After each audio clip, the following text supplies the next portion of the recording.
నల్గొండ ఖమ్మం వరంగల్ పట్టభద్రుల నియోజకవర్గం ఎమ్మెల్సీ ఉప ఎన్నికల కోసం ఉమ్మడి ఖమ్మం జిల్లా అధికార యంత్రాంగం అన్ని ఏర్పాట్లు పూర్తి చేసింది. ఎన్నికల నిర్వహణకు 118 పోలింగ్ కేంద్రాలు ఏర్పాటు చేశారు.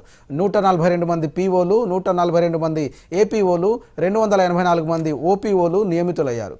అసిస్టెంట్ రిటర్నింగ్ అధికారిగా అదనపు కలెక్టర్ మధుసూదన్ నాయక్ వ్యవహరిస్తున్నారు.